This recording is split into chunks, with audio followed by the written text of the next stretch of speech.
Alright, thank you very much and welcome back to Steve K Media. My name is Steve Kinyanjui, and of course this is Steve K Media. Of course, if you're a new subscriber here, we do say thank you very much for actually joining this great team of Steve K Media.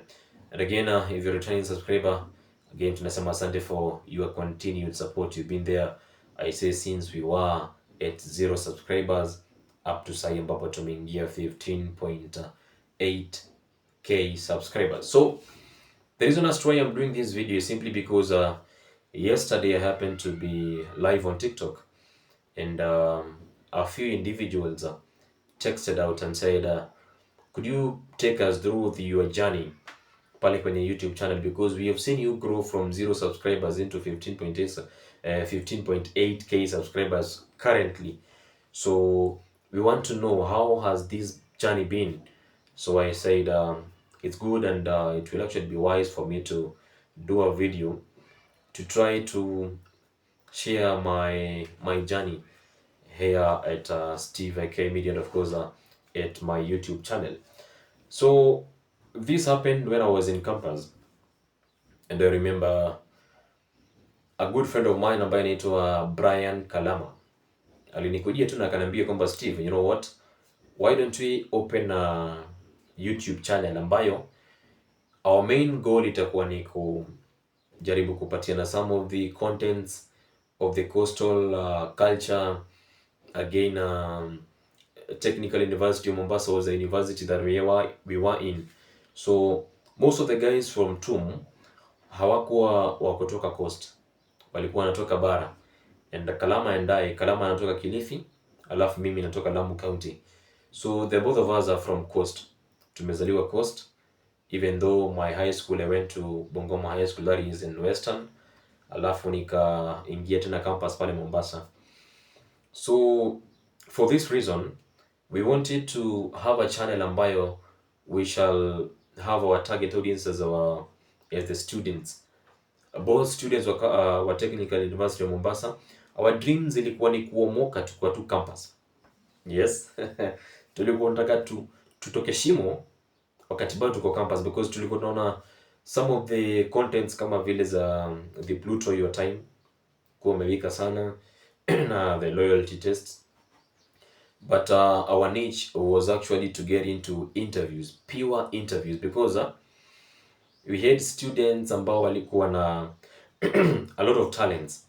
Tulikuwa na wasanii ambao walikuwa na tesa anga sana pale Technical University of Mombasa. I remember even in our class tulikuwa nafanya mass comm sisi, na tulikuwa na individuals, a group of 2 to 5 ama 6 individuals ambao walikuwa nafanya mziki, and a number of them sahi mziki ndio inawalipa. Walifocus na mziki, wakaendelea na mziki, na sahi mziki inafanya vizuri sana kwao. So we wanted to give these people a platform. We go do some interviews with them. We build a strong channel ambayo anybody from Technical University of Mombasa, even the shule yenyewe, ikitaka tukufanya some adverts, at least tungekuwa tunapata zile deals kidogo kidogo, tunafanya some adverts pale kwenye channel yetu na kila kitu inakuwa sawa. So that was our goal. Again, tulikuwa na students who are abled differently. Mtu ambaye ameenda primary school, ameenda high school, sasa ameingia campus, and they are able differently and they are doing good courses. Mtu anapiga journalism, mwingine anapiga mambo na engineering and all that. So we wanted to give everybody and everything concerning Technical University of Mombasa, and again Mombasa, the coastal culture. Pia mimi nikisema ni kwenda home, at least in Lamu County I can do some videos pale, because the channel ilikuwa ni imecreatiwa na Kalama. He is one who came out with this idea, so alikuja tu kuni involve. So alikuwa tayari ashafungua channel, so sio hii ambayo niko nayo hapa ya Steve K Media. So hiyo ilikuwa inaitwa Tika Media. So unfortunately one day, the same day Kalama alifungua this channel, akakuja na akaniambia kwamba you know what, after classes why don't we go to the students directly, tunawaambia you know what, you have a channel inaitwa hivi na hivi, na tunaomba the support ya kwamba you guys mtusaidie tu na kusubscribe kwa hii channel, na to us ama for us we thought hiyo sio kitu kubwa sana. Yes, we thought ya kwamba this one it's doable, lakini tulipigwa na butwa. Yani ilikuwa ni my friend, ilikuwa ni balaa, because I remember tulitoka class, we have 0 subscribers, tukaingia kwanza kwa class hapo tukasubscribiwa na a few individuals kidogo, alafu tukatoka tukaenda, because in campus I want to believe all the campuses in Kenya kuna kuwanga na free wifi ama wifi ya shule, not free but wifi ya shule iko na password and all that, but of course inatumiwa tu na students. Of course maybe you have your research, you can do your research pale, pia unataka ku watch some 1 2 3 unafanya tu 1 2 3 zako pale. So tulikuwa tuna target those bays ambazo sisi tunajua Technical University Mombasa, mahali wanafunzi wao wana chill tu wakiwatch ball, wakifanya some 1 2 3 kwenye simu zao. And so tukafanya a deal, tukasema tutaenda kwa hizo areas including place inaitwa Manyani. Kama unatoka TUM you know Manyani na story yake, lakini all that tulikuwa tumeitarget. So tukaanza, my friend, the first thing tulipata ilikuwa ni a lot of rejection. Watu wanasema tupatie tu namba ama jina ya channel na tutasubscribe tukienda nyumbani. Yet in real sense these are comrade anatumia wifi ya shule, so akisema ni kwenda home haendi kununua bundles, atarudi tena shule kesho aendelee kutumia wifi ya shule, lakini anakuambia kwamba nitaenda kusubscribe nikifika kwa nyumba. Why not now? So tukaanza kuona the rejections zikaanza kuwa polepole. Kuna wale ambao walikuwa wako sawa kabisa wanakubali na tuna subscribe. So siku ikaisha because it was around 30 minutes, alafu ndio watu watoke ama Kalama alikuwa anakaa place mbali kidogo na shule, but mimi nilikuwa nakaa place inaitwa Chuda, ama Chuda place inaitwa Buxton. So nilikuwa tunakaa within tu shule. So Kalama alikuwa lazima aende place ya kwake, mimi lazima niende place ya kwangu. We have had a long day in class and all that. So tukachukua kama 30 minutes na our target was at least 150 subscribers hiyo siku. The following day after classes tena tukuje tuweze convince wengine 150 tena subscribers tupate wengine. Hivyo tu within a week at least tukue tumepiga our 1000 subscribers. Lakini shock on us, I'm telling you. Shock on us because the same day tulipata 122 subscribers, which is a good thing by the way. From our target of 150 subscribers at least kupata 122 haikuwa mbaya sana, but again tulipigwa na butwa usiku. Nilikuwa nimechill tu, nikaona Kalama amenitext akaniambia, Steve wewe ni aje, hebu acha nikutumie screenshot ya hii channel yetu. Kwambia ni sawa, kunipigia tu screenshot. Mimi thought sasa imesukuma sana, imeenda maybe hata imeshapiga 5. So I was not thinking of anything negative lakini nilikuwa nafikiria everything to do with positivity. Wacha nipatiwe screenshot nione kwamba tuliachana kama tuko 122 subscribers and now tuko 21 subscribers. That is to mean 101 subscribers watu 101 wame unsubscribe. Yes. Na from hapo I don't think hata kama tuliwahi fanya content. Hivyo ndo tuliisha motisha na tukasema ikwende kwenye itakwenda. Personally nili give up. Nilichoka, yani nilichoka kabisa. Tumetumia time yetu kutafuta subscribers. Tumepeleka hadi 122.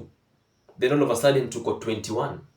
Yani watu 101. You see, this notion, hiyo time kwanza the Pluto alikuwa anafanya vizuri sana na hizi loyalty test na all that, but as I said earlier, sisi tulikuwa tunataka kufanya vitu tofauti with Technical University Mombasa. We wanted to make a channel that itakuwa inaongea kuhusu everything concerning Mombasa, hata TUM, even tukitoka Technical University, because by then tulikuwa tuko na only 2 semesters.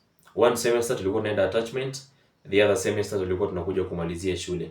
So I wish pia tulikuja na this idea wakati tulikuwa first years kuliko wakati tunaenda kumalizia shule ndio these ideas zinakuja. But again hiyo ili happen na mimi nikaambia Kalama, sasa hapa mahali imefika hii inakaa ngumu sasa. Mimi sikuwa na channel, sikuwa na YouTube channel, so I decided wacha tu ikae. Lakini Kalama pia ikamshusha moyo, lakini baadaye ndo nikasema, wakati nilienda attachment and I was away now, nikarudi ama tukarudi, mimi I went my attachment, nilienda Lamu County, there is a station there inaitwa Sifa FM, so nilienda kupiga vipindi huko. Nilikuwa nafanya dhoruba ya Sifa pale Sifa FM Lamu, and so nikaenda attachment yangu pale Lamu, alafu Kalama akaenda attachment yake pale Mombasa. So the two of us tulikuwa sasa, mmoja kwa Lamu, mwingine kwa Mombasa. So ilikuwa tena ni different tena ama hard, very difficult for us tena kufanya content, because ingenibidi mimi nifanye content alafu nijue venye itamfikia Kalama alafu ndio upload, because sikuwa na all that, alikuwa yeye ndo. So ikafika mahali all that duration hatukufanya anything, completely zero, hadi wakati tulimaliza attachment na tukarudi sasa. We had only one semester in campus and we call it a day, yani tumalizane na mambo na campus. Sasa hapo ndipo ilini hit, nikaona how about nikitoka, mbona nisifungue channel sahi, and then nikisema nikwenda at least ninaweza nikafanya 1 2 3 with my own channel different from that of Kalama, na pia Kalama awe nafanya yake, but at least tunaweza tukapatiana motisha. Mimi nikifika 500 na yeye anafika 500, tunapatiana that psych. So I said maybe hii ndio itakuwa the best thing, at least kila mtu ajipush kivyake, kuliko mimi ni give up, yeye give up, and then inakaa watu wawili wamechanganyikiwa, yet tulikuwa na goals na tulikuwa na dreams. So I decided mimi nafungua channel yangu. I only had 3 months pale campus, so nikafungua my channel, and after opening my channel nikawa nataka, by then nilikuwa pia nafanya na station ya shule, that is at home, ya radio, ilikuwa inaitwa Tumo Radio. Nilikuwa napiga kipindi ambacho kinaitwa Pwani Reloaded. Tulikuwa naipiga tukiwa na msichana mmoja ambaye anakwenda kwa jina Hafsa Juma. Tulikuwa tunapiga kipindi ambacho kinaitwa Pwani Reloaded. Again, the idea ambayo ilikuwa pale kwenye channel tuli materialize kwenye kipindi, because already the station ama shule ilikuwa na station ya radio, lakini sasa ilikuwa inabidi ukisema ni kwenda pale, at least you go with an idea. Sisi tukaenda na idea, we want to do content ambazo zinahusiana na the coastal culture. Why? Because we believed most of the 90% of the students ambao wako Technical University of Mombasa wote wametoka bara, only the 10% wanatoka coast. So wengi wanatoka bara, they don't know the coastal culture, because I remember every semester, because in campus, as you all know, kila semester kulikuwa kuna new intakes. So freshers walikuwa wanaingia kwa kila semester freshers wanaingia, and kila semester bado tulikuwa tuna lose freshers to the Indian Ocean. Walikuwa enda kuogelea kwa Indian Ocean, wewe umetoka bara, haujui anything to do with the Indian Ocean. Bahari ukisema ni kuangalia from hapa hadi mwisho, huwezi kuona mwisho, and then unaanza kuogelea, haujachukua floaters, hauna anything, unajiaminia tu. Alafu unajua kwa maji kuna kuanga na ile tu mbwembwe na rende fulani ambazo unajua kuna guys tu unajua kuogelea. So utakuja hapo wewe utajiona kama unajua kuogelea, na hauta realize wakati umeenda deep and deep and deep. So most of the guys walikuwa wanaingia ni freshers, ameenda their first time kwenda kuona the Indian Ocean. Mtu anaingia, alafu from hapo nasikia a student amemezwa na maji, ameenda na maji. Kwao ni Kisumu, mara kwao sijui ni wapi. So all these things tulikuwa sasa tunazifanya kwenye kipindi.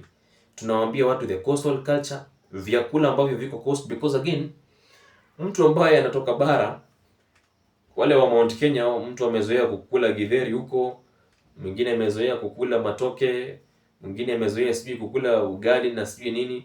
Sasa kule anakuja anaanza kupata vitu kama vile viazi karai, anapata bajia, anapata pilau, anapata biriani, anapata vitu, yani vitu tofauti ambazo ni za cost. Wamezoea kuita mahamri mandazi huko kwao, saa hizi inaitwa mahamri huku. So all that tulikuwa tunajaribu kufunzana tu. So in the process mimi nika specialize ama nikaingia sana kwenye radio na tukaipiga sana na Hafsa. So nikawa niko na channel again, nikafika kwenye Tumo TV ambayo tulikuwa tuko na equipments, lakini ilinigonga sana. Nilifanya video mbili, nilikuwa nafanya some interviews kidogo na watu hapo, lakini hazikutokea vizuri sana because ile tu ndo unaanza, the cameras zilikuwa ziko na zinahitajika some grease kidogo, at least kukuwe na some smooth movement wakati na pan na kila kitu kiwe inaenda vizuri. So again Kalama alikuwa kwenye Kalama alikuwa pale kwenye nyuma ya kamera, akanishikia kamera, nikafanya interviews na nika-upload hiyo interview, lakini ilikuwa inasikika sana akisema ni kufanya the movement ya ile kamera. Then from hapo the camera za shule tena zikachukuliwa zikawa zinafanya mambo zingine nje. So tena nikitaka kamera pale inakuwa tena ni ngori, ni issue. So nikasema my dream tena ikagongwa tena. So nikaamua ile kitu nitafanya, nitawachana tu na hii kitu. Nikitoka hii TUM, because I only have one semester, nitaenda kujua venye nitafanya huko nje. So nilipotoka the following year nikapata kazi na nikaanza kupiga kazi yangu. Then sasa tena kazi ikanifunga. But again I used to do, niliangalia tena kuna some content ambazo unaweza ukafanya, content ambazo hazina your voice overs. You can do a faceless channel. So nilikuwa najaribu kufanya all that, niku navigate tu. So it happened that kwenye hiyo process nikapata a woman ambaye she is able differently. Anaitwa sijui Shinikizo, sijui whatever, from Botswana. Akawa amepata ujauzito with her state. So nikafanya, kuna voice over moja ambayo ilikuwa inaitwa voice to something AI. Unaiandikia script and then unatafuta voice alafu inakupatia nini, inaitwa 11 Lab. Yeah, 11 Lab. So ikanipatia the voice over and all that. Ilikuwa nika short tu nikaweka pale kwenye channel yangu. Then ilikuwa nishagrowisha this YouTube channel because it was already at over 2.3k subscribers. And by the way, I came to realize, even though by the way I've not been consistent, I have really not been consistent kwa this YouTube channel. And even though sijakuwa consistent, my YouTube channel has over 350 videos. So you can imagine having not been consistent and I have over 350 YouTube videos ambazo nimezi upload kwenye YouTube channel yangu. So this is to tell you that consistency is very important, but again hiyo nayo ilinichenga kidogo. The reason behind that is because mtu alikuwa very much held up kwa kazi. And again I will do this as a new video or a different video because I also ventured into forex na nikawa nafanya 1 2 3 kwenye forex, but that one is ni content tofauti ama ni issue tofauti. It's a different thing ambayo ninaongelea today in this YouTube channel. So I will do a different video on my journey again ya forex trading hadi mahali ambapo saa hii nimeweza kwa kufika. So the consistency is very important in uploading YouTube videos kwenye YouTube channel yako. And so another thing I will also come to do is I came across a strategy ambayo I used to grow my channel, because by then niko 2.3 it grew organically, but I knew the niche. Nilikuja kuona ni content gani ninaweza nikafanya bila kustrain na ikaleta the numbers, because the reason I'm saying ni kitu ambayo nitakuja kushare. This is because I tested it. Niliona I have grown this channel from 0 subscribers into 2.3 by 10, na nikaona baadaye ikafika 3k subscribers. Ndio nikasema ile kitu nitafanya, let me open another channel and do the same, test this strategy kama inafanya kazi. And so I opened a new channel ambayo I don't do voiceovers myself, I don't do it's a faceless channel. Yani channel ambayo haina face yangu. Ukiingia ndani hautajua kama ni Steve ambayo kama ni mimi ambaye nina run that channel. So within 3 months I was already at 1,000 subscribers, and then nikakaa nayo kidogo, nikaiskuma. As we speak it's already at 5,000 subscribers na inafanya vizuri. Again nikaona, because I have gotten this strategy of opening a new channel, and I have the niche and the videos ambazo najua they will bring me more subscribers tena kwa haraka, I opened another one. So I have 3 YouTube channels na yote ama zote ziko over 1,000 subscribers. My third YouTube channel iko 2.7k subscribers. So all my YouTube channels zinafanya vizuri, and this is a strategy ambayo vile I will come to do a video, a special video concerning it, niweze kuwa kuelezea some of the content ambazo tutazifanya even bila kutumia your face, bila kutumia your voice, and bado iweze kuwa ifanye vizuri. Now this video of this woman ambaye she is able differently, later on, that's why I will advocate kwenye hii video, ukisema ni kuingia kwenye content creation, huwezi ukajua which video exactly ndio itakutoa kwenye shimo, ama ndio itakuletea more subscribers, ama ndio itakufanya uweze kuwa kumonetize.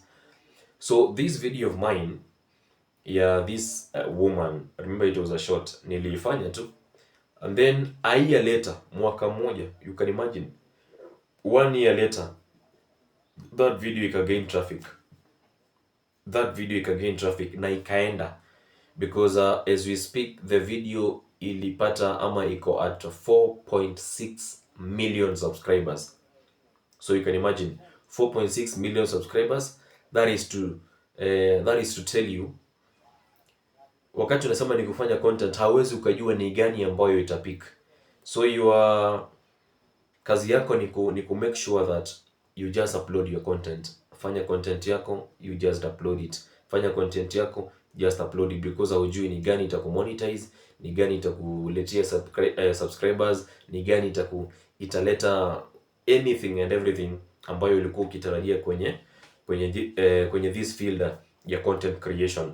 So that video iliweza kuwa kufika 4.6 million 4.6 million views, na ikaleta more subscribers. That's why I have grown organically from 0 subscribers now heading to 16k subscribers, and my goal is by the time tunasema ni kufika the month of June tuwe tumeshafika 20k subscribers. So if you're here watching this video na umeweza kwa kufika to this far, kindly do consider subscribing into this channel. And again, if you're a new subscriber, asante sana for your time and kila kitu ambacho umekuwa ukifanya. This the family of Steve K Media, and of course karibu sana into this new family of Steve K Media. Now that has been my journey, and I want to conclude by saying this, that consistency is very important in content creation, even though I've not been that consistent.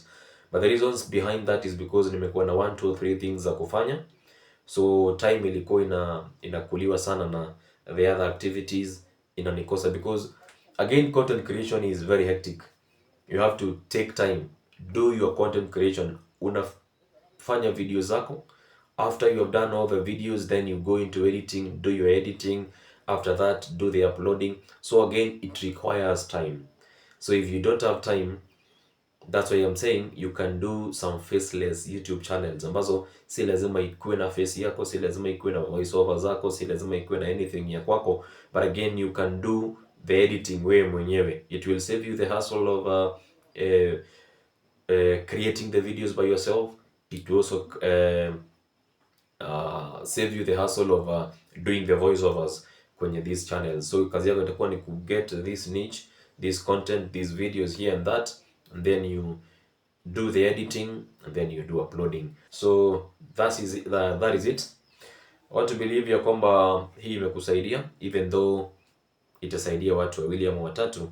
If you want to get into content creation, I always say it's better trying. There is no harm in trying, there is no harm in starting. So just start, do your first video and then monitor your process. Angalia process yako vile itakuwa inaenda, finally mambo itakuja kuwa sawa. So this is it. Up to that point, sina lingine la kuongeza, just to say thank you for your continued support. This is Steve K Media, and of course I have been your host Steve Kinyanjui. Tupatane kwenye next video ambayo will be doing a couple of things concerning the growth na vile vile of this channel. Kama unataka kuanza YouTube channel, the strategy ambayo nimeweza kuwa kusema, I can teach you that strategy ya kuweza kuwa kupata 1000 subscribers within 3 months. Uko na 1000 subscribers, and then right now 3000 subscribers, 3000 watch hours, you monetize your channel. Steve Kinyanjui, tupatane kwenye next video. Adios.